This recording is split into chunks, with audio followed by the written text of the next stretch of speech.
Untamed is going to be untamed. It's going to be a little crazy. I want to talk to my people. I want to talk to my brothers and sisters. We can have grace and humility in how we interact with other people. Oh, hot dog, look at you. And nobody talked about what's really happening. And let's have conversations about what truth is.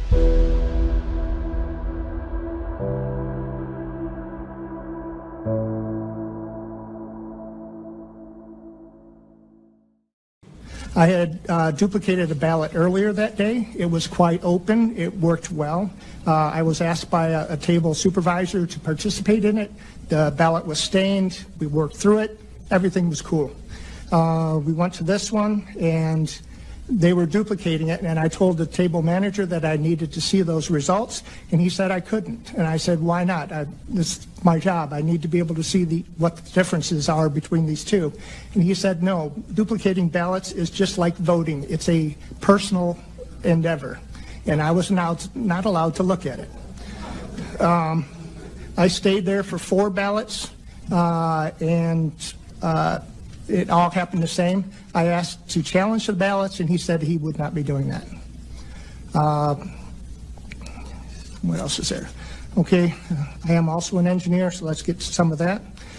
Every computer on Tuesday morning had an error code in the right-hand corner that says update was overdue. It was flashing on every single computer I looked at. I looked at least 20 of them. Also, about a third of the computers had the wrong time. At 10 a.m. in the morning, about a third of the computer said 2:59 p.m. I don't know how they keep track of when things are occurring when the time on the computer is not even correct. On Wednesday, I walked up to a table, and one of the computer operators was logging in, and she logged in as an admin. So she had full authority to do anything she wanted into that system. Did everybody in that facility use the admin in order to log into the computers? I also saw the routers with high amounts of transferring and work when there was nobody even monitoring the copy machines that were collecting the ballots. Nobody was at the computers, but there was a lot of data going across those. Hi, everyone. Thanks for joining us. Patrick here. Joe is hung up. Sorry about all that. Little last-minute change of plans. But thanks for tuning in today. And what you just watched was testimony from 2020 Michigan, once again, uncovering voting issues within our systems, the systems that everyone has told us is safe and secure.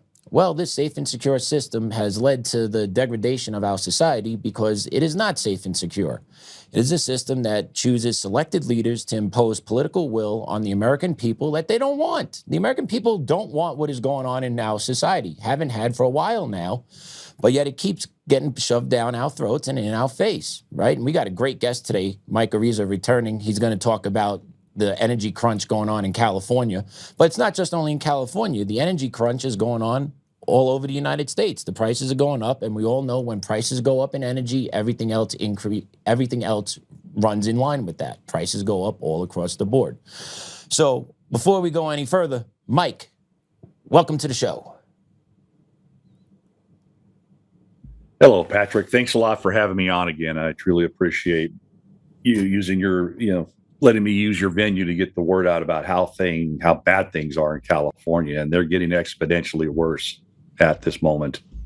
Absolutely. That's what we're here for. Joe's show, we bring it. We bring the truth. We let people share what is going on there that everyday people typically don't talk about, know about, hear about, or understand why it's occurring. They just, every day, head down.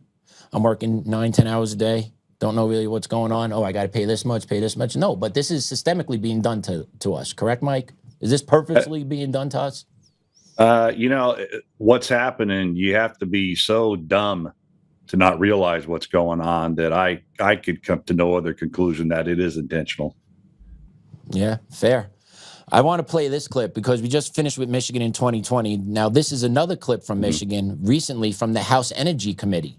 And you got to hear what's going on with the cost of their energy prices in Michigan. Let's play cut 2. But here's what we're looking at. We have already raised electric rates since 2019 by $365 a year. About 250 of that is directly caused by the increase in wind and solar. We are using about twice as much wind and solar in our system right now as we did in 2019. But that's not even the scary number. If $260 doesn't scare you, think about what happens if we actually do what the law from 2023 said. Our research at the Mackinac Center suggests that electric rates for residential customers could increase $2,000 a year. $2,000. Wow. We're paying $1,100 now, and the direction we're going will go to $2,000. So, Mike, what are your thoughts? Same things happening here.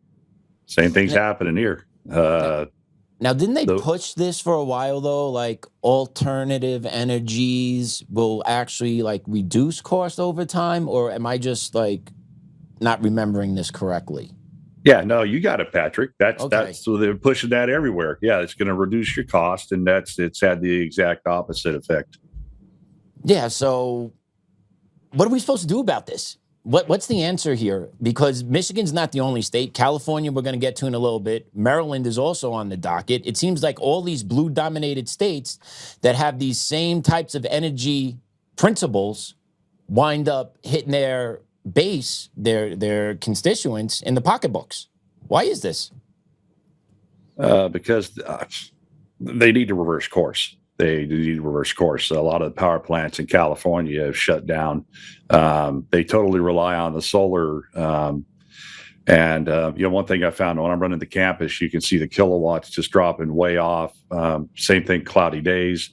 It's not providing, it doesn't provide what they say it's going to provide into the grid. When you start to go in the afternoon, the kilowatt generation drops way off, and then you're back to starting up like gas turbine plants and stuff like that. But a lot of the plants that they had, a couple of nuclear plants in California got shut down. Those costs, running those plants, it just exponentially climbs. It goes to the roof. And the folks that need the power are the ones that end up paying the foot in the bill for it. So how come other states, their costs continuously kind of stay flat or even without a significant increase? What ideas do you see work in states that keep their energy costs relatively cost efficient? Well, you have to have a balance. There's nothing wrong with wind and solar per se, but you can't make it your primary. You relying on it to be your primary source of energy when you're looking at the weather, especially getting into Michigan, the wind, snowstorms. I mean, weather's a lot worse than California. And even in California, with your changing weather conditions, it affects your main supply. When you're affecting your main power supply, then that's when you run into trouble. They're not factoring that in. It's kind of like what they're trying to do with EVs in California. They're not factoring in all the cost associated with that. Yeah, and it just seems like they are more dead set on this is what we're going to do. Doesn't matter if it's better or worse, but this is the way we're going because we say it is. It's the old double down. Like you said, they need to reverse course, but do you ever see that side ever reverse course on any policies? Well, no, and in California, we're heading off a cliff right now. We're just literally, Patrick, we are totally going off a cliff. We're in a worse position than the state has ever been in, and it's getting worse. Going to California specifically off of our fuel production, because a lot of the power plants in California that are here are still using natural gas or using fuel. So the fact that we're not producing our own crude oil, and now we're not producing all of our fuel, our gasoline, jet, and diesel, it's really gotten the state in trouble. Fair. And you're not the only state. And just real quick, for quick reference, what's the average cost of a tank of regular gas out in California today? Minimum prices right now are about $5.50 to $6 a gallon, but I got a farmer sent me a picture of Oakdale where diesel was $9.30 a gallon and the gasoline was $7.80. You get in towards the cities, San Francisco, Sacramento, especially down in LA, you're pushing $7-8 a gallon now, and that's just the beginning. It's about to get a lot worse. Fair. And what percentage of that do you figure of the overall cost of that for that gallon of either diesel unleaded? What percentage of that overall price is due to taxation put onto it by the state? Yeah, well, California has the highest state tax of any state in the country. You got your low carbon fuel taxes, your cap and invest taxes. They even tax you for tanks that are underground at gas stations. There's even like 2 cents a gallon in that. And then there's an automatic price increase that occurs on July 1st. Coupled right now with typically it's like $1.80 a gallon with all the fees and the taxes somewhere there. But now it's increasing as the price of fuel increases because our supplies now are almost at a historical low in the state. Our supply of gasoline, jet fuel, gasoline, and diesel, they're at very low levels right now, and they're about to get much lower. Yeah, it's just not a good mix. And we got the war going on in Iran, right? I believe the Strait of Hormuz is still blockaded today. Now, are you seeing a relatively sharp increase in prices of oil across the board? Or what are you seeing with the international flow and pricing of oil right now? Well, same thing everybody else is seeing. It's been going up, going down. If it opens back up, the strait opens back up. Obviously, it's going to go back down. California is hit particularly hard because the rest of the country is not directly affected by the Strait of Hormuz. California is, and it got itself in this situation. Permits and wells have dropped off 92% since Governor Newsom took over, and so our crude oil production's way down. Where you got a state that has the 5th largest oil reserves in the country should be producing its own crude oil, which it used to do for its refineries. We're importing 60% of it.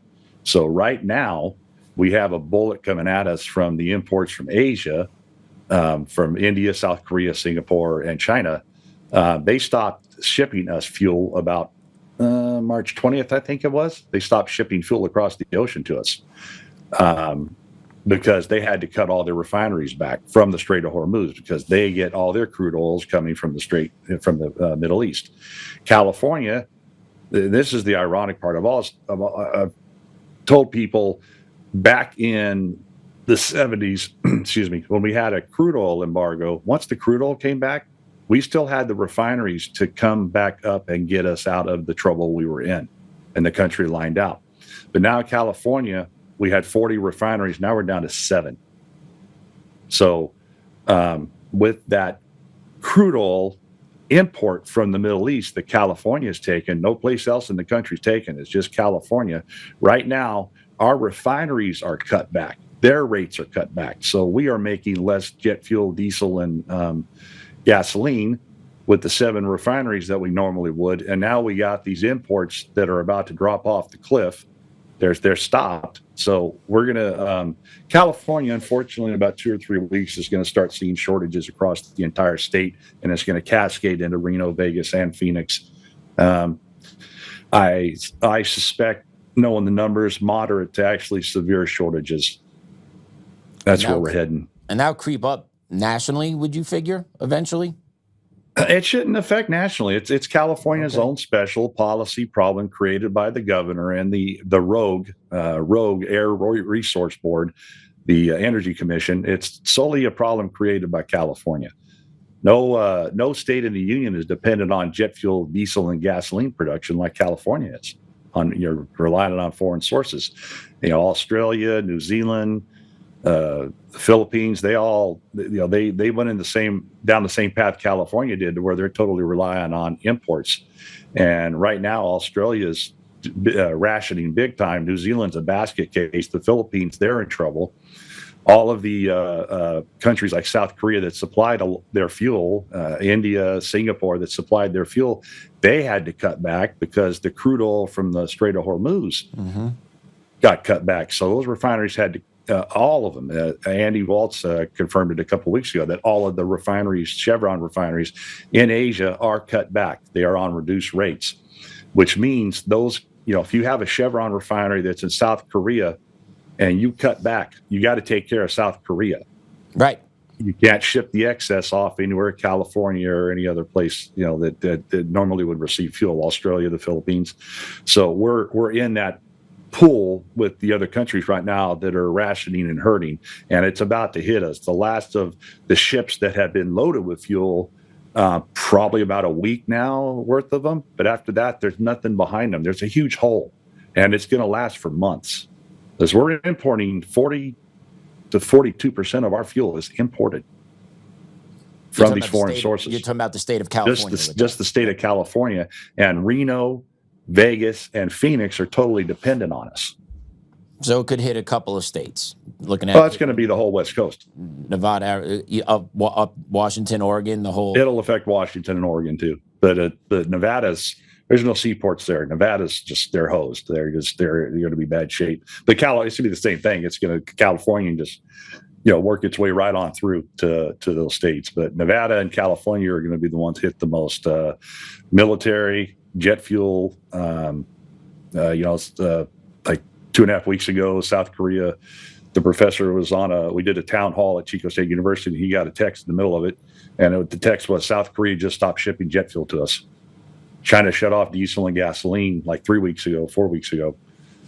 Same thing with Singapore. So California is in its own screwed itself over situation. And it makes sense what these other nations are doing. They're looking at self-preservation. They're not worried about shipping out their oil because they're worrying about where the next batch is coming from. So everyone's just kind of hunkering down to see how this plays out. And they have to. It's contractual too. You're in a host country. You're not going to starve them of fuel. Correct. It's just not good policy.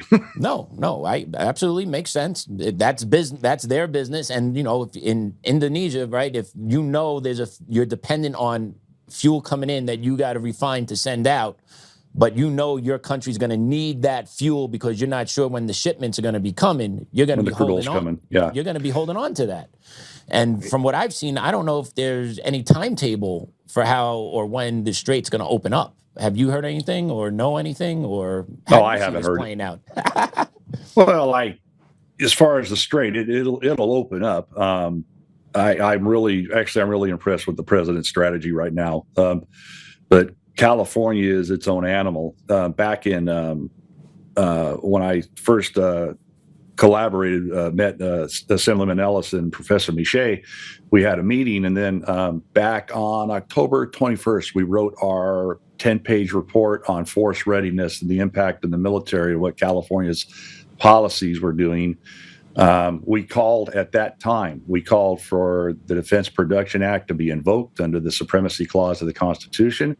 The very last paragraph of that brief, we told the president that it needs to be done now. We can't wait. Things we saw when we got together, the three of us. We have 120 years of experience in the industry between the three of us, where the professor's like the researcher, Assemblyman Ellis is the scientist, but he has multiple companies in refineries all over the country. And then I ran Valero, I ran Flying J. So I literally flew the plane. The professor calls me the practitioner. But within that first meeting, we got halfway through it, and we realized that we're in a lot bigger problem than any of us individually had thought we were when we put our collective knowledge together.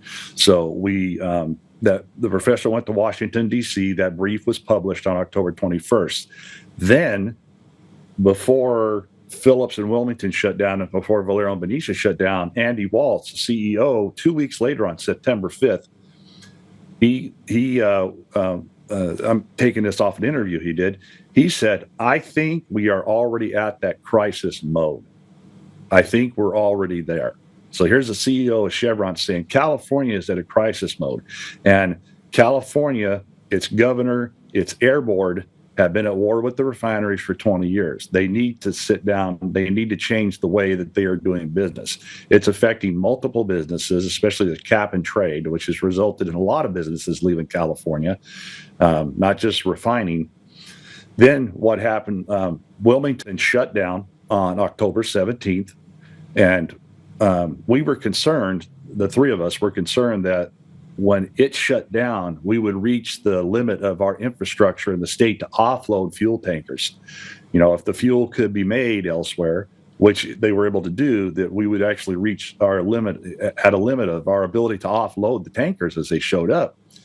That didn't happen then, but almost at the same time, by coincidence, Valero canceled their crude oil contracts. And originally they stated they were going to shut down in April. Well, when they canceled their crude oil contracts, we kind of figured that they were probably shutting down around January because there's no way they were going to make it to April. And that's exactly what happened. January 31st, they pulled feed from the crude unit. 2 days later, the professor received thermal imaging reports saying that the refinery was cold. Then what happened, and this is where we found out that we've reached this infrastructure limit, because within a week, prices in California started going up. Before the Iranian war even started, Northern California prices were up 70 to 90 cents a gallon. And that's because we had reached that critical infrastructure limit. When Valero went down, it was 4.3 to 4.5 million gallons of gasoline a day, 1.3 to 1.5 million gallons a day of jet and diesel. And we just reached a limit where you could not float ships fast enough. When I went to pick my wife up at San Francisco, San Pablo Bay, I was looking out, and there were like 10 ships sitting out there with their stacks running, and they were all fuels tankers waiting to offload. So Valero went down. Then the news media kept reporting they were going down in April, and it said no, they were down January 31st, and that caused the prices to start increasing, which we had all predicted. The three predicted this was going to happen. And then the state, not listening to Andy Waltz, instead of say, hey, well, yeah, let's go ahead and get together. Let's have some meetings here. Let's talk about all this stuff. What do we need to do to help facilitate, your refineries to run, to stay here, maintain your sustainability in the state. They doubled down and changed the cap and invest. They're voting on these amendments in May. The cap and invest, which is cap and trade, they changed the name. That's going to raise Chevron's costs by like $500 million. And then the PBF Corporation, it goes up 400% to like $340 million. Now, keep in mind, these refineries will shut down every 4 or 5 years. They'll do a maintenance period. They'll spend $300, $400, up to $1 billion maintaining and upgrading their refineries. And they expect it to run for the next 5 years and make some profit. Right. But they've been hemorrhaging money. And now the state wants to cause them to hemorrhage a whole bunch of money. And the kicker on this is all over the green stuff and, carbon and all this other crap. Well, the polluting refineries in the other countries and that send the polluting ships across the ocean, they don't have to pay this. It's just the in-state refineries that have to pay this fee. So what happened about 2 weeks ago, and this was unprecedented in history. About 2 weeks ago, Chevron, Marathon, and PBF all sent a letter to the Air Resource Board and to the governor telling them, we are willing to sit down with you on this new cap and invest, and these amendments they're going to vote on. They said, we are willing to sit down with you and talk about this. We need to talk about this. If not, the viability, it's untainable. We are probably going to shut down our refineries and leave. That means the 6 of the remaining 7 refineries would shut down. And it's like Valero. Valero Benicia went down from the economic standpoint for their company. It made more sense to them to take a $1.1 billion loss to just shut down and leave and get out of the state. And when they announced that, their stock went up. But now Chevron, but now Chevron, if these 3 companies shut down, and the thing is, they know what's going to happen to the state. This letter they sent to the board and to the governor, it was a courtesy letter saying, hey, we're done with this. We're totally done with this, okay? This is over the top. You have to sit down and talk with us about this. We're not doing this. They're basically saying, if you don't sit down and talk with us, we're done. We're going to shut down. And they're not taking it lightly. Andy Walsh, the CEOs of Marathon and PBF, they know what's going to happen to this state. Like Andy Waltz says, Chevron, which I worked there for about a year, a long time ago, they make 60% of the jet fuel for San Francisco. PBF makes the other 40%. That's a real easy number. Yeah. 100%. Yeah. Okay, so San Francisco, Oakland, San Jose, Sacramento, Los Angeles, Orange County, all those airports gone. And there won't be enough jet fuel for the military. The military, that's where right now the military is at big time risk because Valero supplied Travis. It's down. The other thing is diesel. That's a big one. The Port of Los Angeles, it's more food for our country coming through the Port of Los Angeles than any location in the country. And the port at Long Beach and the port at Oakland up north. You have no diesel, they're down. They're not running. Everything coming in stops. Cities have 3 to 4 days of food, 5 days tops. You have no diesel, you're not transporting food. And it doesn't matter how much money you have. If you show up at a grocery store for a stalk of lettuce, you're somebody that's rich. If it's not there, you're not going to get it. And that's where the real danger is lying. Other countries cannot produce enough. You're talking 20 million gallons a day of gasoline on top of the 15 to 17 million we're importing right now. It can't be done. It can't be offloaded here. There's no way to, if it could be done, there's no way to get it in here. 14 million gallons a day of diesel, 9 to 10 million gallons a day of jet is going offline. And these CEOs know this. And the part that's crazy, well, the whole California's damn government's crazy, but they haven't even really responded to these companies. This is unprecedented in history. This has never been done before. And that's what I was just going to ask you. Just listening you talk through and explain all that very clearly. My simple question was going to be to you, what are the lawmakers looking to do? Nothing right now. They haven't responded. Perfect. Sounds about right. Now, follow-up question. Is this willful ignorance on their part? Or are they more compromised by special interests, forcing them not to respond? Which one do you think it is? Well, I don't want to put words in Assemblyman Ellis's mouth, but he's asked that question sometimes when we do, we're on different things together, and he says some of his colleagues, they listen, they understand, they agree with him, but they're afraid to go against the party and go against the governor, which is it's sad. It's like, when I went down and met Stan Ellis in Sacramento 7 or 8 months ago, I also went to a couple of different Democrats' offices. I set up appointments because I saw like Connie Petrie Norris from Irvine, who graduated from Harvard and has a couple sons. She's down there. And I showed up and she says, well, what are you doing here? And I had actually wrote my own brief as to what I had learned to that date. And I said, well, I was watching you on KCRA3 out of Sacramento on the Air Board and the Energy Commission, and you were asking them questions and they were not giving you any answers. I'm here to do that. I'm here to give you the answers to what you were asking. And I gave her the brief and talked to her. And you think about it, if mass chaos, Mad Max, Atlas Shrugged occurs in this state, her family's down there in Irvine. They're literally afraid to buck against the governor and the party. And Katie Grimes from the California Globe wrote an article about the Air Board that was really fascinating. Was apparently a lot of the edicts or decrees that they are making are coming off of studies done by Tsinghua University in Beijing, China, where Xi Jinping went to school. So here's the biggest polluting country, highest polluting country in the world, does a couple of these studies, and California's using it. I think this at this point, like I said earlier to Lynn before we came on, at this point, you got to be one of the dumbest persons on the planet to not see what's coming, not see what's happening, and not understand. You got many experts, not just me and Professor Miche and Assemblyman Ellis. You got many experts saying, including CEOs of the companies, saying, hey, this is really bad. You need to change course here. And it's not happening. It's amazing. The party that screams no kings, this, that, and the other thing, totalitarian state we're living under, is actually them, because their own party is fearful to make the case to change course because this energy crisis is going to unleash hell on the people of California. But can't say anything because it's against party lines. Well, they are. That's a problem. Yeah, the professor was at a testifying for one of the state senators, I forget which one, a couple of weeks ago about this excise tax, relaxing that, and this low carbon fuel standard, relaxing those fees right now.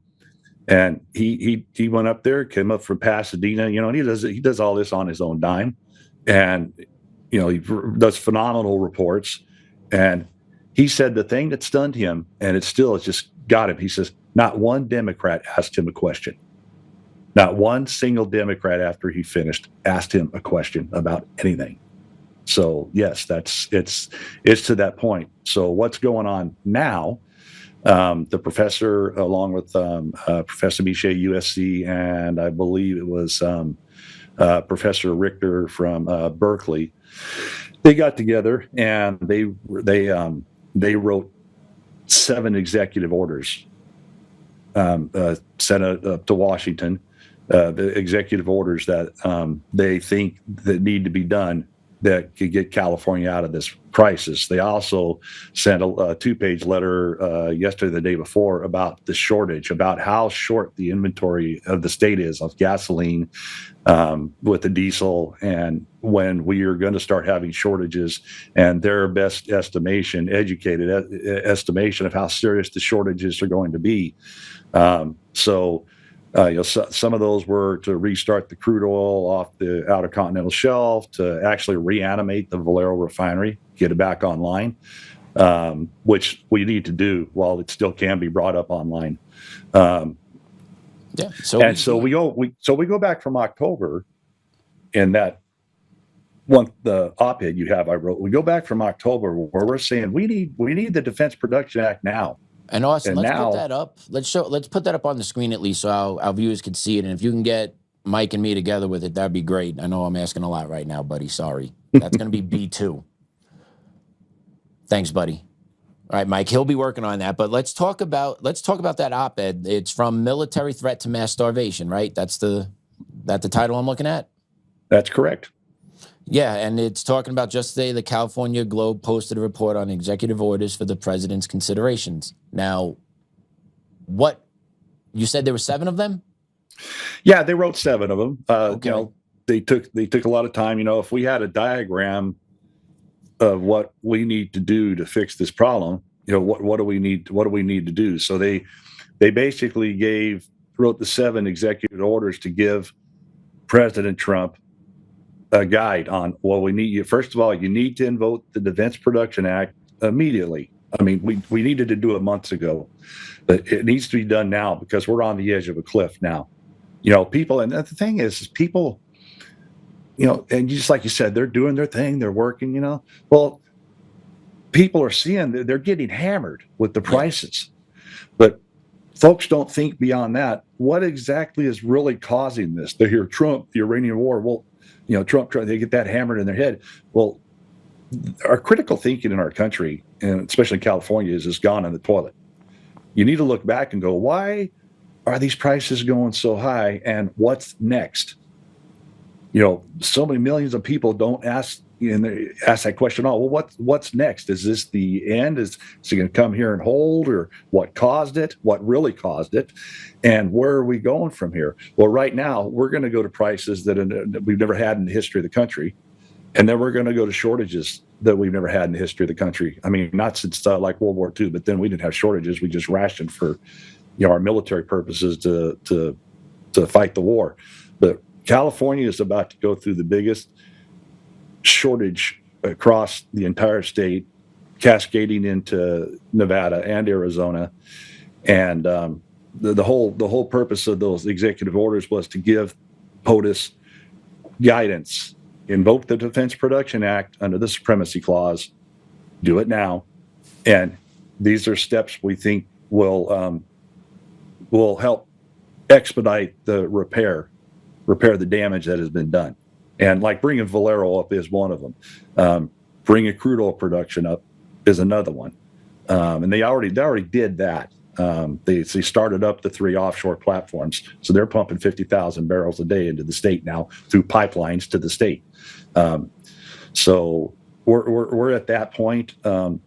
And it's a really outstanding report, outstanding 2-page letter that was on POTUS's desk yesterday, showing him, hey, California is about to run out of everything.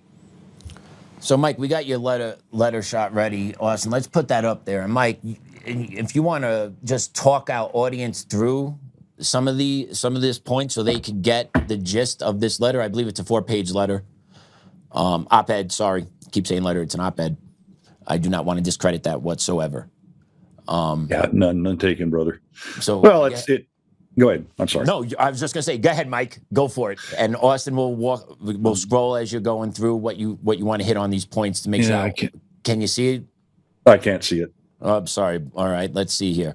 But I wrote it, so I know what's in it. All right, fair enough. So let's go. Let's go. From this meeting, our first paper, California Energy and Fuel Policies, a clear and present threat to national security and force readiness, was written in this 10-page report, which was published in Washington, D.C. on October 21 of 2025. We clearly outlined the problems, the causes, and the potential effect that it would have on both California and force readiness. So you originally started with that, and then it is ballooned into a bigger problem, correct? Instead of not just focusing on our military readiness, now we're talking on basically starvation can happen because of all this with the increase of energy cost. Yes, because in summary, we wrote that report then, knowing seeing what we saw, and we wrote that report with our concerns, which were legitimate concerns. See that there's 2 of the refineries back in 2023, ConocoPhillips in Rodeo, California, San Francisco Bay Area, and then Marathon and Martinez, also San Francisco Bay Area. They converted those to renewable diesel. When they did that, they took 350,000 barrels a day of crude oil processing offline. Where that matters is when they take that processing offline, you just lost all the gasoline and almost all of the jet fuel that you were making from running the crude oil. So now you got this renewable, I call it garbage, but renewable diesel. It's expensive. The companies are losing money making it. They've been losing money making it because it's a lot more expensive to do for various reasons. So back in 2023, we already started at a deficit of about 15 to 20% of our gasoline and jet being imported. Okay, started the imports back then. Then you went into 2025. In 2024, Wilmington, Phillips and Wilmington and Valero both dispatched the letter to the state saying we're shutting down. And that was because of all the egregious fees, regulations, fines. And then the governor signed into law this requirement for the refineries to hold up fuel. They wanted, like if we had a shutdown or some problem, we'll go, you guys just go ahead and hold up fuel. Well, that takes millions of dollars out of their pocket. And then the government wanted them to build additional tankage. That's hundreds of millions of dollars. And it's like, where? Try to get a permit in California, the whole 9 yards. So after Valero, and remember, Valero doesn't own any crude oil. That's a big factor in some of these companies, their decisions. Exxon, Chevron, Shell, they own crude oil. Valero doesn't own any. So Valero spent $700 million putting in, basically replacing the 2 crude unit furnaces with 2 brand new ones, putting in a steam generator, a MEA scrubbing system, and a wet gas scrubber for the emissions that had been going out the main stack for, since 1969. So that was just to eliminate SO2, sulfur dioxide, and particulates that would slip out the main stack. Again, it was causing no problem, but they wanted to do it. The state basically told Valero, you got to eliminate that. So Valero spent the money. And then,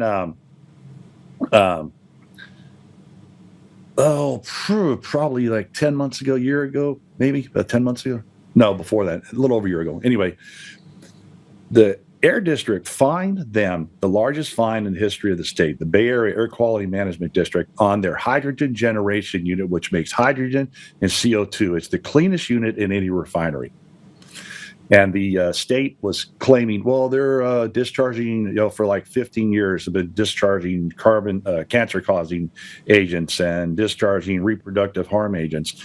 But if you go back to 1969, when they opened, there have been no elevated cases of cancer or reproductive harm problems in the city of Benicia, the industrial park, and all the workers. There's been nothing. There's no evidence of that at all. So Valero, San Antonio is like, okay, this is enough. We're done with this. And the kicker on this one, which, a massive conflict of interest, the Bay Area Air Quality Management District changed the way the fine was distributed. Of the $82 million, I think 40 of it went to this. 40 million went to the city of Benicia, the affected community that wasn't affected. And the mayor of Benicia is on the air board. So Valero's like, we're done. We're out.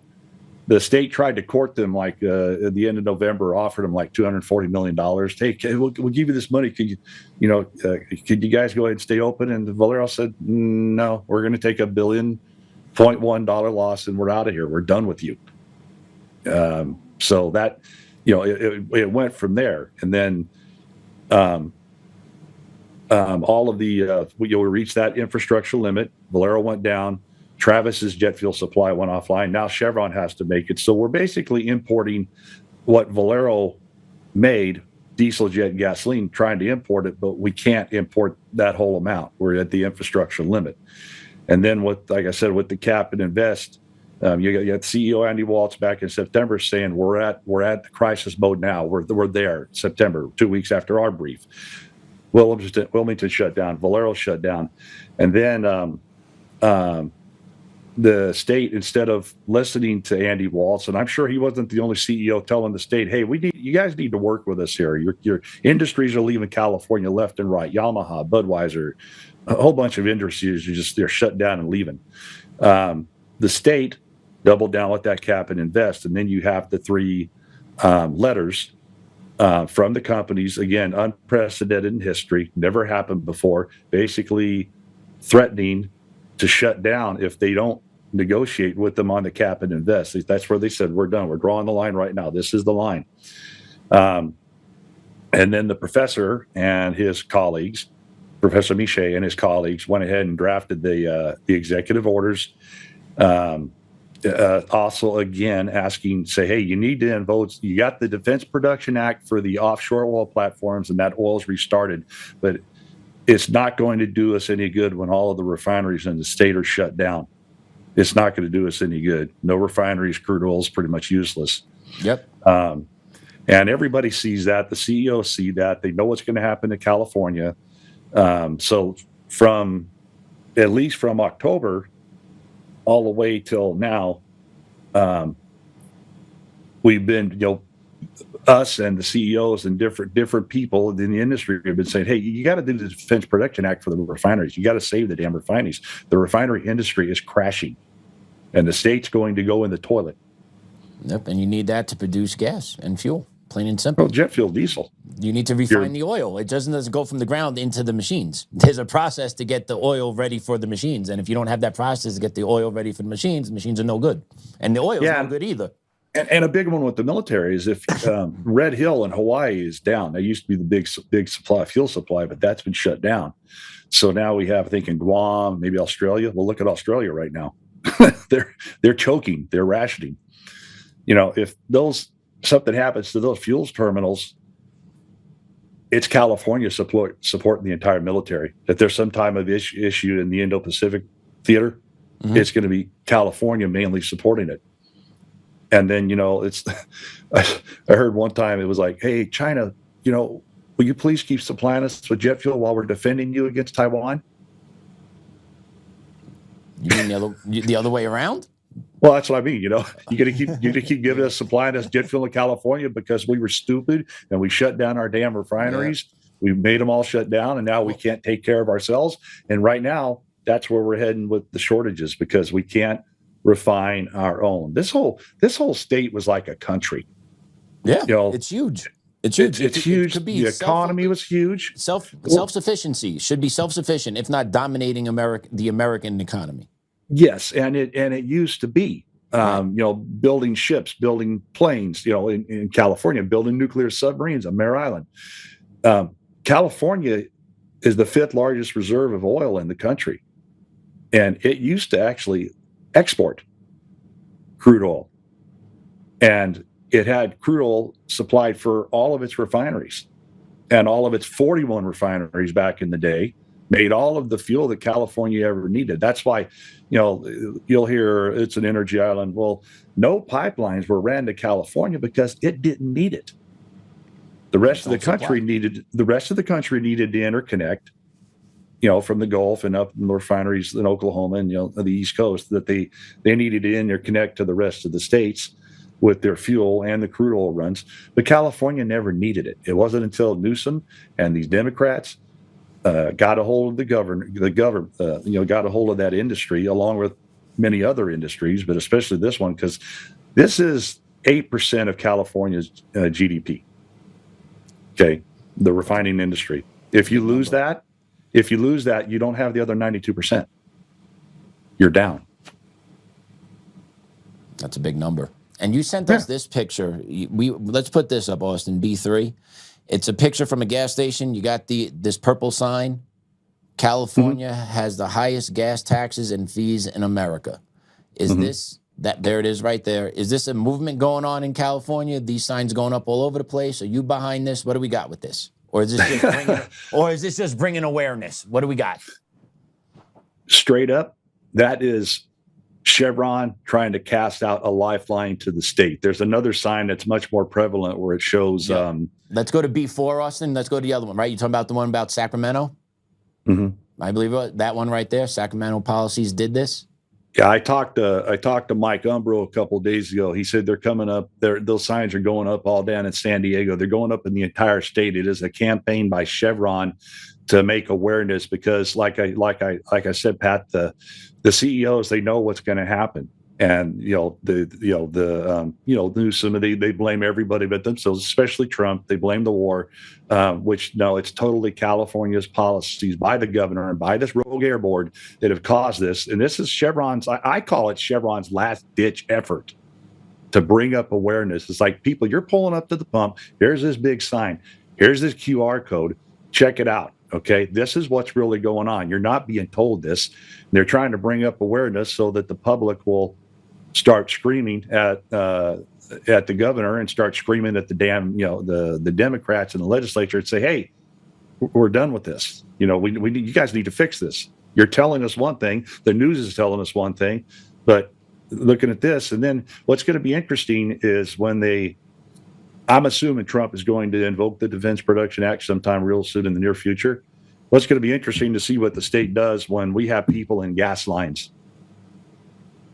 If the state tries to sue him for invoking the Defense Production Act for the refineries, because it's like, that's going to court. That's happening. Yeah, but now that's going to happen. But we've never had in history where people are standing or going to a station and they can't get fuel. We had that 70s. Yes. The 70s. What is that, 50 years ago now? Yeah. But the thing was, we had the refineries. It was crude oil, totally different situation. Correct. But there was still gas rationing lines, right? And back then in the 70s, people, I'm going to say it here, people were more civilized to each other back then. What do you think it's going to look like in 2026 when everyone's the most important person in the world, me first? What's that going to look like if there is your license plate starts with an odd number, you go Monday, Wednesday, Friday, you start with an even, you go Tuesday, Thursday, Saturday. What is that going to look like in America? How's that going to play out? Oh, in California, it's going to be crazy. I mean, look at the toilet paper shortages. Well, I mean, it was insane. It's a whole different mindset, even all back then. It was a different mindset.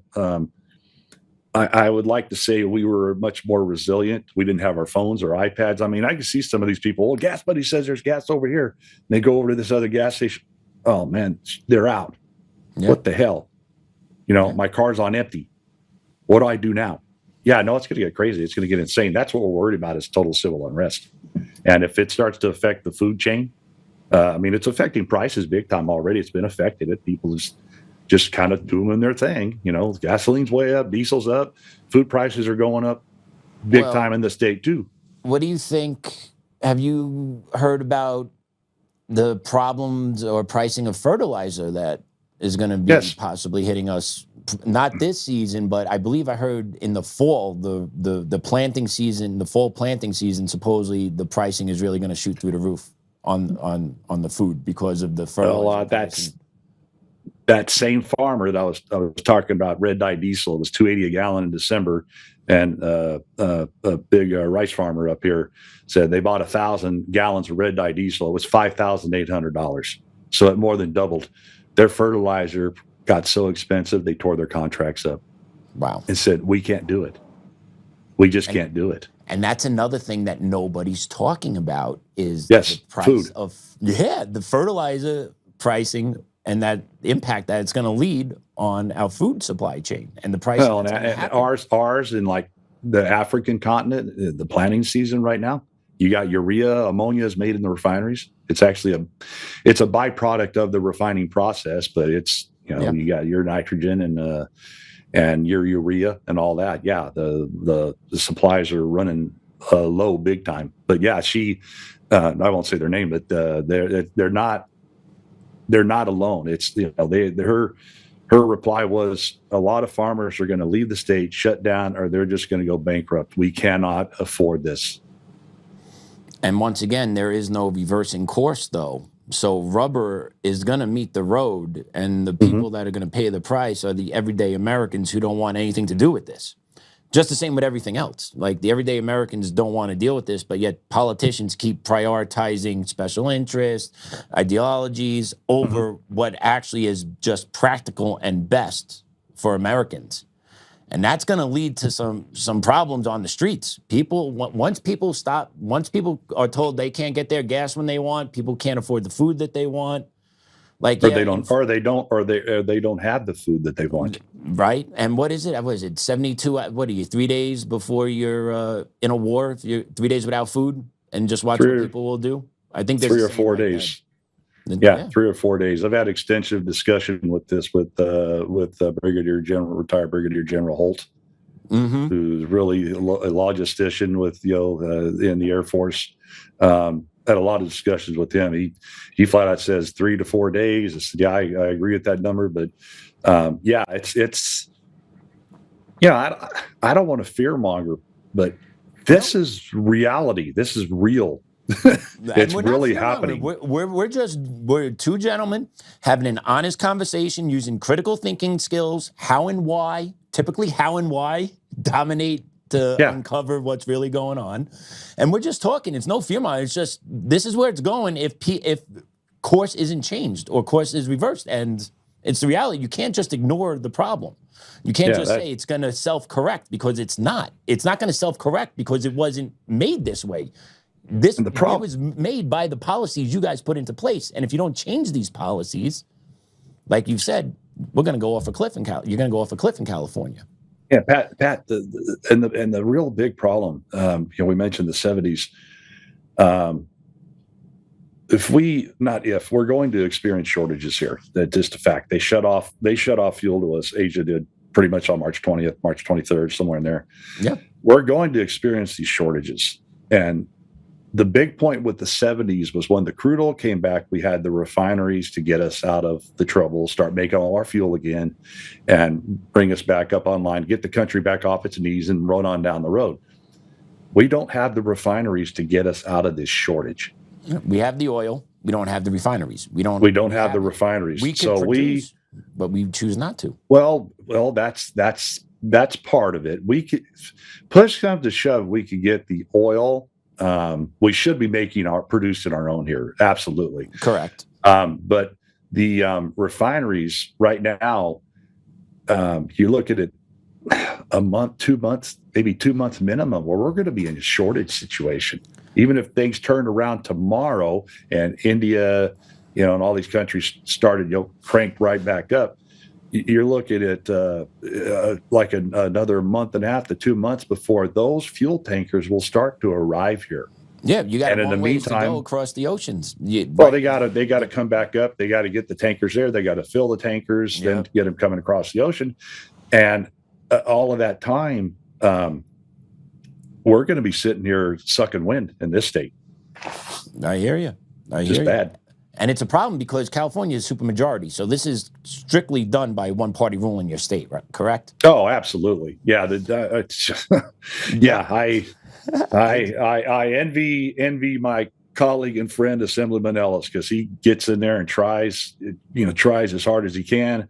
But when you got someone like USC Professor Miche goes in there and testifies about these things that are just total common sense and doesn't even get a question from the other side, that says it all. Yeah. And I want to play this cut for you because we're going through the same thing here in Colorado with a supermajority. Supermajority just dominating our life, liberal policies just being shoved down. Businesses are fleeing, right? Like the economy here in Colorado is not doing well. A report I just saw out of Rocky Mountain Voice said somewhere around 300,000 jobs have been lost over the past 3 or 4 years here, have left the state. Like that's a huge, huge number. Huge number.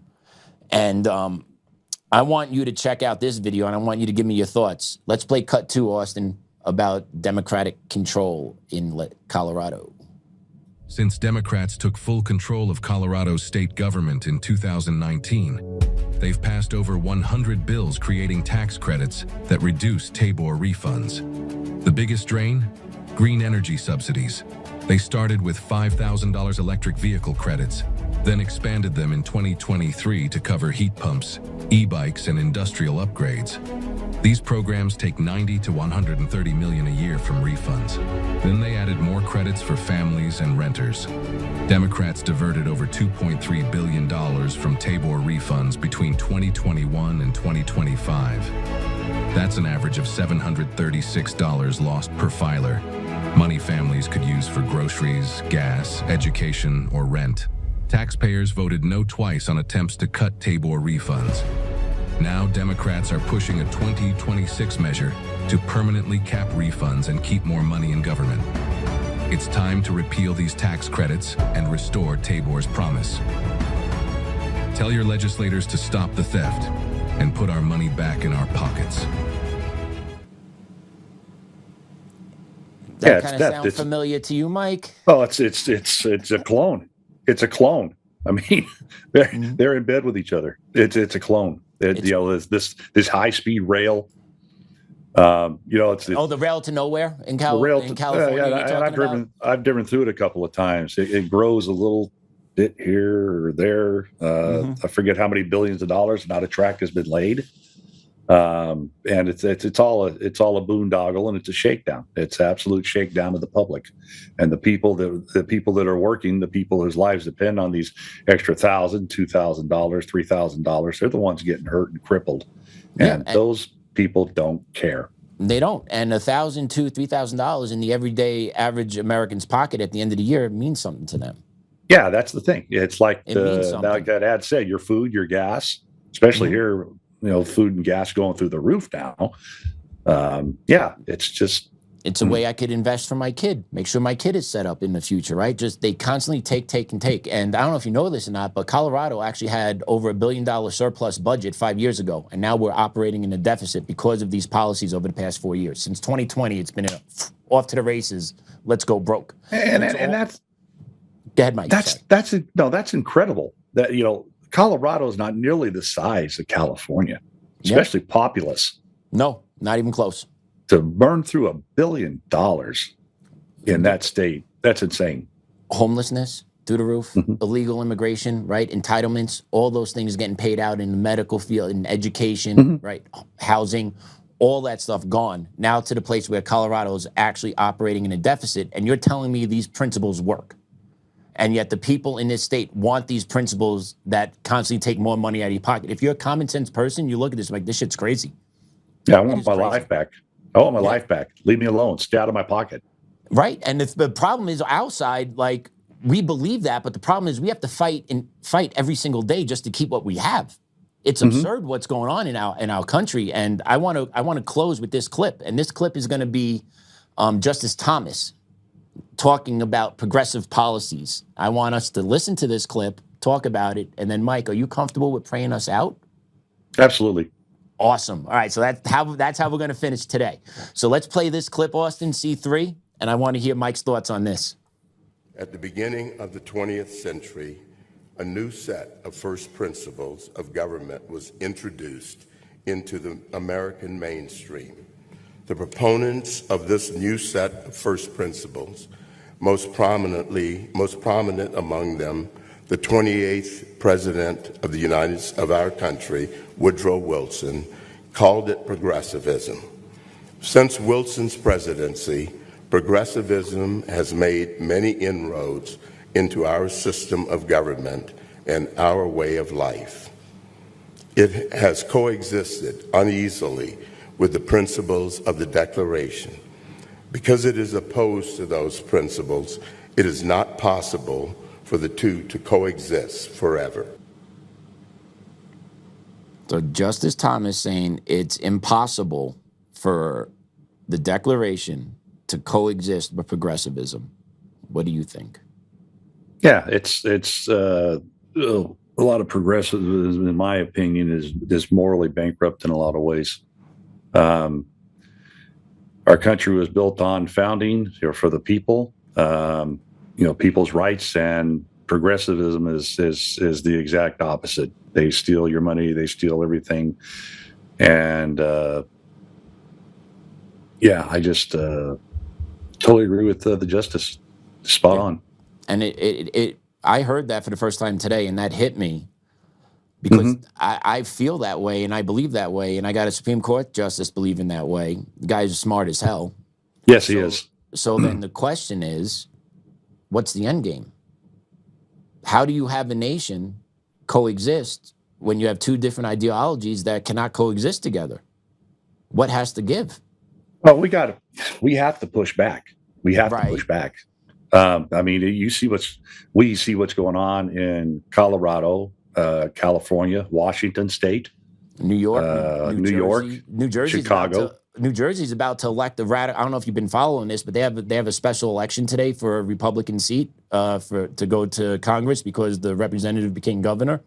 They're having a special election in Jersey, and the leading candidate on the Democratic side, who they project is going to win, recently was pictured in a shirt with the Statue of Liberty on it, being handcuffed behind its back and thrown on top of a police car. So I don't know how you can actually have a cohesive government when you have a group of people that believe with that way. With that mindset, yeah. I don't know how we do it. I really don't know how we do it. And outside can only take so much. But also at the same time, outside exercises a lot of restraint because we have families, we have values, we are busy, right? Like we have a life that we're protecting.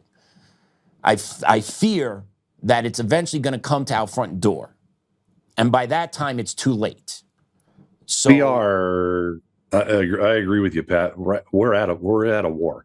We have a war going on internally in this country. I know, Mike. And it's California is about to get a big taste of it the next 2 or 3 weeks, like has never been seen before. And I pray that it doesn't go off the cliff, but it's not looking good.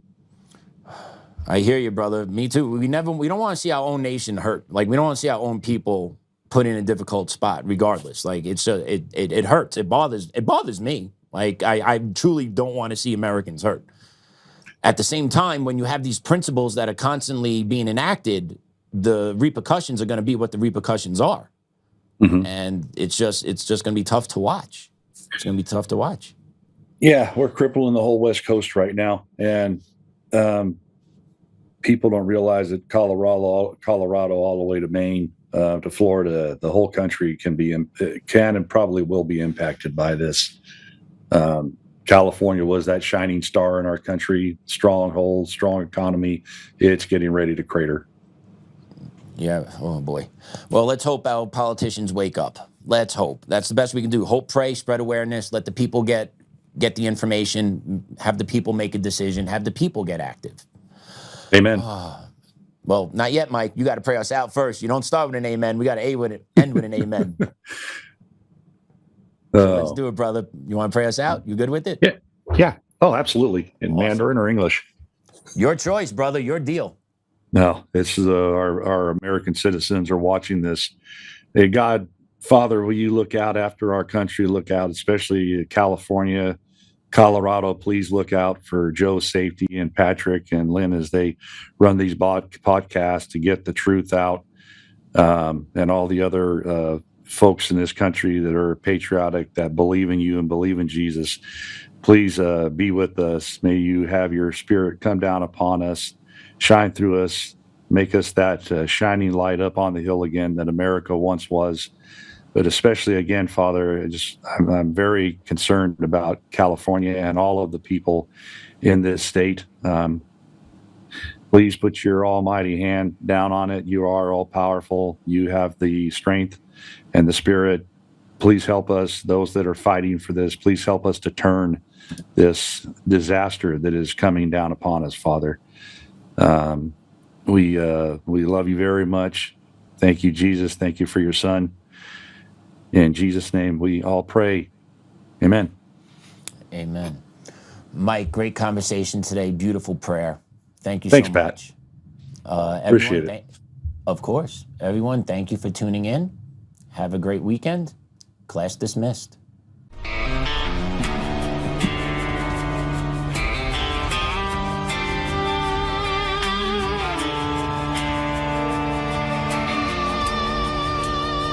Rise up untamed in the heart of the fight where the wild ones roam. Joe Oltmann's calling, bringing truth back home. From conservative daily to this untamed fire, we shatter the silence, lifting spirits higher. No chains can hold us, no lies can prevail. Authentic and fearless on this rugged trail. Patriots gather under stars and stripes. Untamed nation, igniting the night. Untamed nation, let the truth roll out in this land of the free. Standing proud from sea to shining sea, we won't back down. Catch the fire, wear the crown. Untamed nation, it's our battle song, motivating hearts where the brave belong. Yeah, untamed and wild, forever strong. Play it again all night long.